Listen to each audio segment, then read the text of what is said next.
A couple of years ago on this channel, I launched a series of secrets found in the world of Red Dead Redemption 2, but for those who haven't seen them, today I've compiled a list of my top 50 found in the title.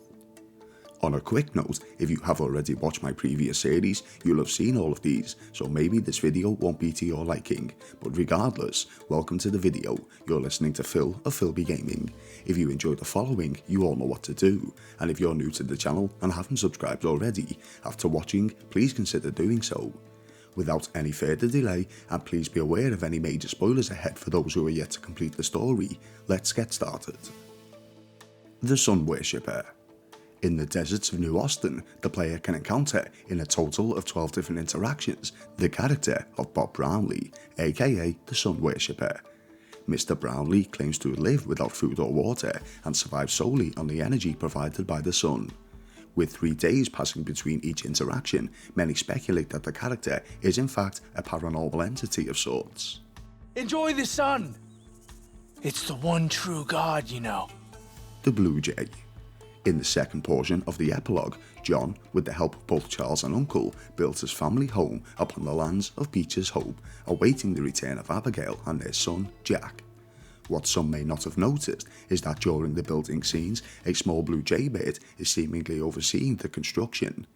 A blue jaybird is often considered to be a spirit animal, a protective symbol which pushes whoever it's watching to become the best version of themselves.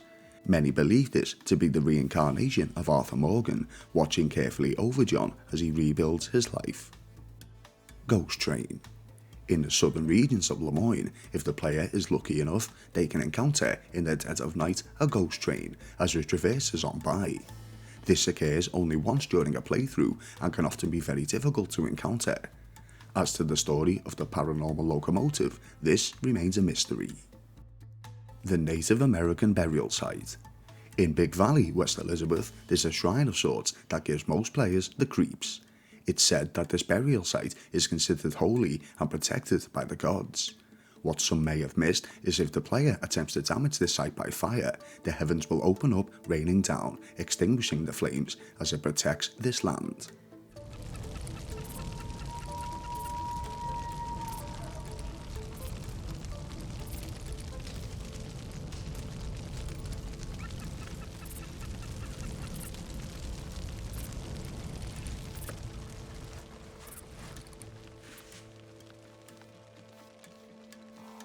The Pirate Costume.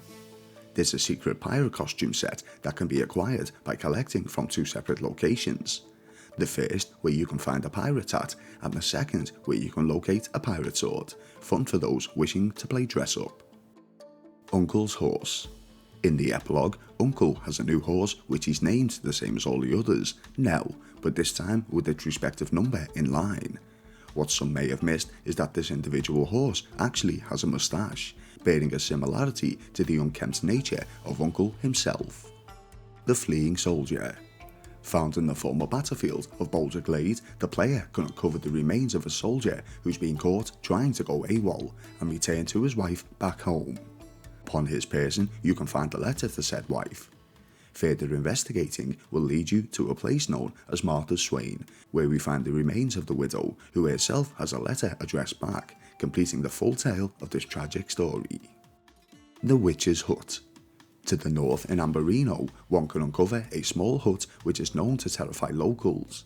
It is believed that a witch resides here, casting spells and potions, ready to inflict curses upon those that dare oppose her. An interesting sight indeed, just don't drink from the cauldron.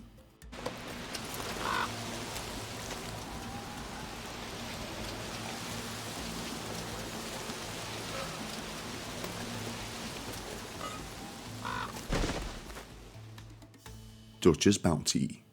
After rescuing Micah from the clutches of the Strawberry Law, he takes shelter at a small camp not far from the same town. When he later abandons this camp to return to the Vandalins gang, the player can search this site and find a couple of items of interest, one of which an old bounty poster concerning Dutch himself, pushing the theory that Micah Bell was ready and willing to betray all along. The Squirrel Statue. The player can complete a series of tasks by collecting and shipping an assortment of carcasses to one Miss L. Hobbs, a local taxidermist. Upon completion, the player is gifted a small stuffed statue of a squirrel resembling the player. After receiving this, there's a hidden scene at Beecher's Hope where John places it upon the mantle. This leads to a second part where the mischievous statue keeps disappearing and can be found in several locations around the home and then later atop a mountain. Chip's leg.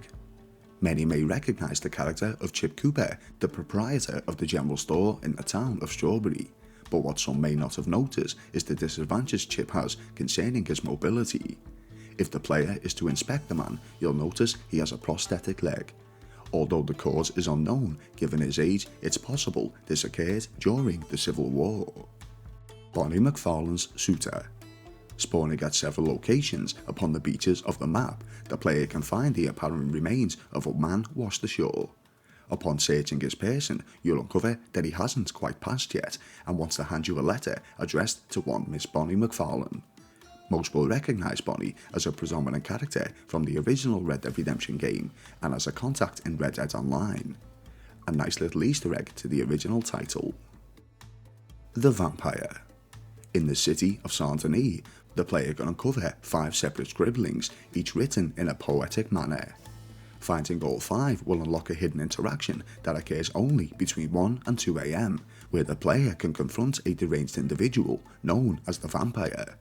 Also, down south in New Austin, we can find the remains of a man who was transporting a coffin, seemingly linked to the same character. Robles improved English. Early on in the title, Arthur can collect a loan sharking debt from one Mr. Roble. Upon confrontation, Arthur quickly understands that the individual's first language is not English, and the two struggle to communicate verbally. Much later in the title, during the epilogue as John, we encounter the same man, whose English has now improved greatly. Ramon Cortez, we've come for you. Crap. Cortez, have you seen him? He's in the barn. Did I tell you? It's the barn. Bester's been here for days. Do your worst to him. You sure he ain't in here? If he was in here, you'd know. Take a look. The Monk. In the Mountains of the Grizzlies, the player can encounter a meditating monk, and should they wish to do so, they can taunt him. The monk will stay true to his vow of silence, although it's clear he's becoming increasingly irritated by the man. The Hidden Jacket. When the player's scores are low, there's a hidden interaction that can occur back at camp. The gang's cook, Pearson, will make comments towards Arthur that he's looking a little peaky and offer to make his famous rabbit stew for him. Tasked with retrieving a rabbit, upon deliverance, Arthur will be awarded with several items, one of which is a unique denim scout jacket. The Lover's Tree. Just north of Flatneck Station, there's a carving in a tree, etched in by a young couple in love. Much later in the title, if the player is to visit the same tree once more, we can get an update on the relationship, learning things didn't end too well for the pair. John's Saddle. A small detail that may have been missed by some is that the saddle of John Marston's horse is actually custom made and contains his initials, J and M. Micah's horse. Whilst we're discussing horses, have you noticed that Micah's horse is actually two-toned? Many believe this to be the sign that Micah is two-faced, plus it's actually a replica of the horse you can call upon in the first Red Dead Redemption title if you choose to pursue a low-honor playthrough. The King of the Forest. In the north, near Brandywine Drop, the player can encounter a Tarzan-like inspired character who doesn't take too kindly to you trespassing on what he believes to be his home. Dutch's Mother. During a fishing trip with Arthur and Hosea, Dutch mentions in conversation that he learned that his mother was buried somewhere in Blackwater. This is in fact true, as the player can visit the town cemetery and uncover the gravesite of Greta Van der Linde. Did I ever tell you my mother's buried in Blackwater? Really? She is? Apparently so. I only found out from an uncle of mine years later. Last I knew, she was still outside Philadelphia. The Hidden Store. In the southern districts to the city of Saint-Denis, there's a couple of stores that the player can interact with a little away from the train station. What some may not have been aware of is that there's actually an additional store you can visit. This is easily missed by players as it's not indicated upon the in-game map. The Forgotten Soldier. In New Hanover, there's an interactable NPC we later learn to be called Captain Russell. Captain Russell is a loyal soldier who believes the Civil War is still taking place and refuses to leave his post. This individual can be encountered several times, each time refusing to believe the war is over in this somewhat sad tale. First Aid Station. Similar to Captain Russell, there are further soldiers who have seemingly been left behind following the war. Not far from Captain Russell's location, the player can uncover an aid station containing the remains of soldiers who fought and were wounded in battle, their bodies left behind. The Y Trees. Slightly southwest of Ansberg to the north, the player can uncover a strange formation of trees, and if positioned at the right angle, we learn that the formation spells out the letters W, H and Y, the Y Trees. A little investigating during stormy weather can be hazardous to one's health.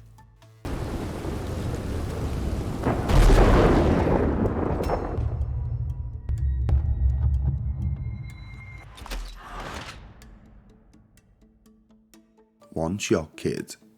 In the epilogue, Uncle can make a request of John, similar to how the gang would all those years prior. Uncle asks John to retrieve a selection of items required for a particular itch he has. Upon doing so, John will receive a custom outfit. Players have donned the One Shot Kid outfit due to something Uncle mentions much earlier in the game. The Grand Theft Auto reference. When the gang are taken captive upon the island of Guam by the local militia, Dutch gives a false alias, the name of Aiden O'Malley.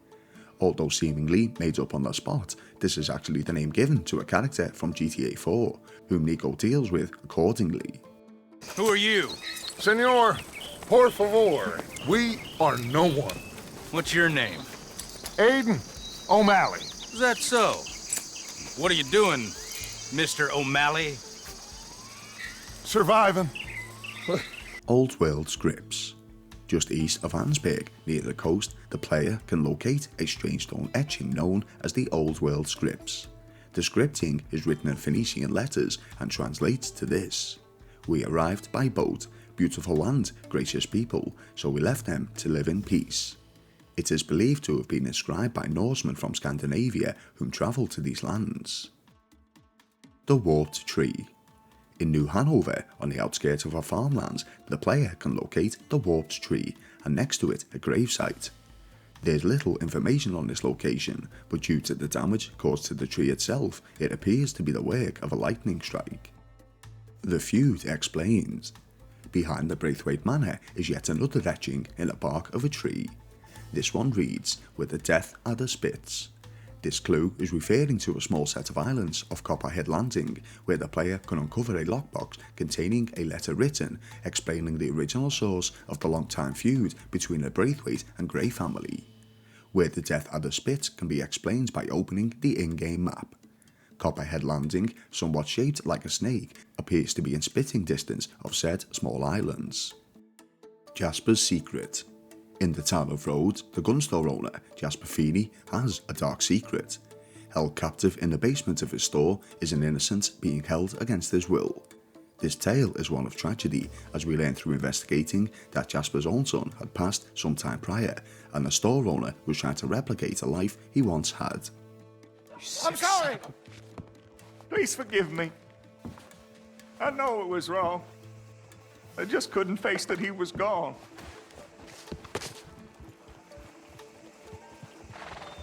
I was teaching Sammy how to hold the rifle proper out by the river. The recoil shot him backwards. Marco's Robot. The player can encounter a stranger side quest where they meet an up-and-coming inventor known as Marco Dragic. Marco later introduces to the player their finest creation, a robot that the scientist considers to be his son. We later learn that the robot malfunctioned and turns on its creator. Feeling remorse for its actions, it takes itself away and can be found in the snowy mountains, trying to comprehend what it's done. The Sheriff's Dark Side.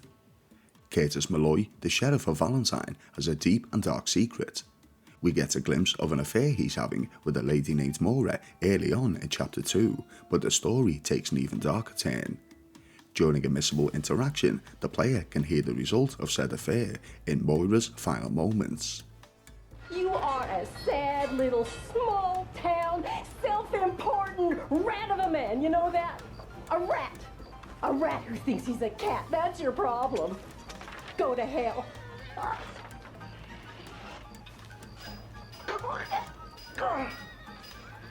Voices of the past.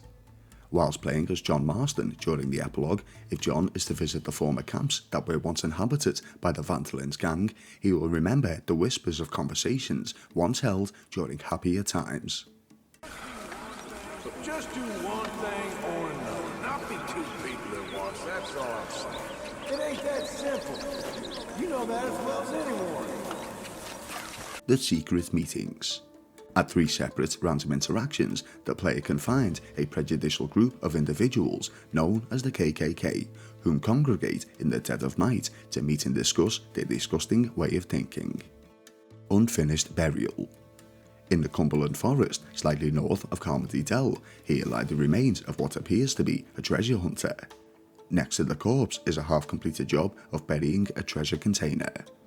Inside, the contents are jewellery bags and a wad of cash. The circumstances surrounding the death of this individual are unclear. The cultist home. In the Grizzlies East, there's a specific looking home which we learn to be the base of the maddening Chelonian cult. Aside from this, it's also a clear reference to the Hobbit home from the Lord of the Rings movie franchise. The pig mask. In the strange village of Butcher's Creek, next to the butcher's table, the player can find a unique item, a mask derived from the face of a pig. This unique item, upon collection, will remain permanently in the player's inventory, whether it be on their person or in the wardrobe section. The Chinese skull cap. Just outside the town of Armadillo in New Austin, the player can find a campsite, also the final resting place of an individual. Upon their person, aside from a letter, the player can obtain yet another unique clothing item, the Chinese skull cap. Chip's moonshine. Aside from having a prosthetic leg, the general store owner of Strawberry, Chip Cooper, also has a seedy secret. If the player is to inspect the basement through the window of the establishment, they'll uncover a secret moonshining business the man has going on the side. Following the discovery, the player can interact with Chip and steal from the bootlegger. His own way. During the Gunslinger Stranger side quest, The Noblest of Men and a Woman, the player is tasked with tracking down 4 separate former gunslingers whilst attempting to obtain information for a book being written. One of the shooters, Billy Midnight, becomes aggressive during the confrontation and orders the player to duel. If you manage to disarm him during this, a secret interaction will play out where Billy ends things on his own terms.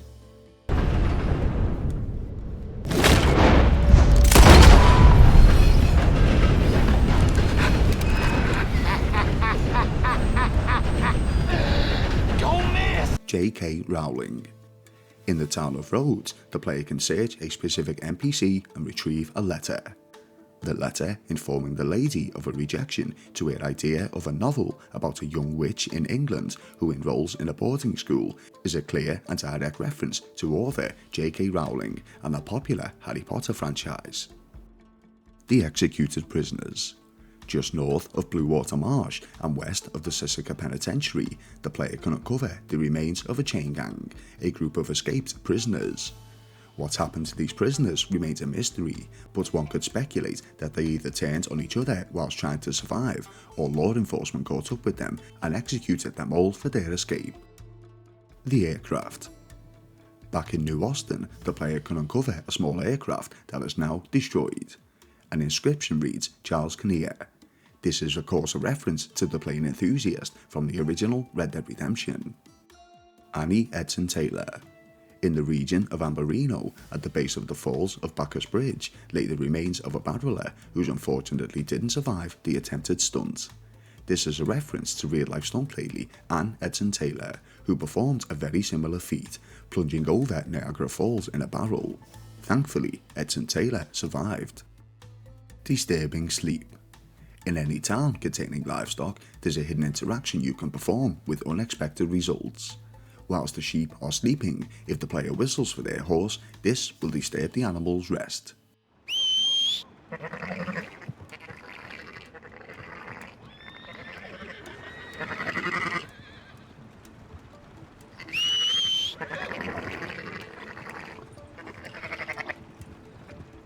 The exploding home. In New Austin once more, if the player heads to the marked location in Cholla Springs, upon approaching the homestead, the structure will explode. Further examination of the home will reveal that it was once used as a distillery of some sort, no doubt causing the destruction of the property. Horse names. In the early stages of Chapter 2, Arthur and Hosea take a hunting trip. It's through this particular main story mission that the player unlocks the ability to use stables. In the stables, aside from tending to your horse's needs, as well as purchasing better equipment, you can also rename your mount. What some may have missed is the particular names that are banned. Aside from curse words, the player is also unable to use branded names such as Rockstar, Nintendo and PlayStation, among others. John Scars. John Marston bears memorable scars across the right hand side of his face, the result of a wolf attack very early in the title. What some may not realise is that there's another Grand Theft Auto reference here. In the prologue mission to GTA 5, where Michael, Trevor and Brad attempt to evade the authorities following the heist, Michael obtains gashes across his face as a result of a car wreck. These same markings are strikingly similar to that of John Marston. Lastly today, Daisy's Trap. At a bar in Saint Denis named Doyle's Tavern, the player can encounter a lady named Daisy. Daisy beckons the player to join them in the back alley. If you choose to do so, you'll learn that the entire thing was a setup intended to both assault and rob from the player. So there you have it, that was 50 of the top secrets you can find in the world of Red Dead Redemption 2. If you wish to see a second take on this with the same amount of Easter eggs and such, let me know in the comment section. If you enjoyed the video, you all know what to do, and if you're new to the channel and haven't subscribed already, please consider doing so. Thank you all for watching, and I'll see you in the next video.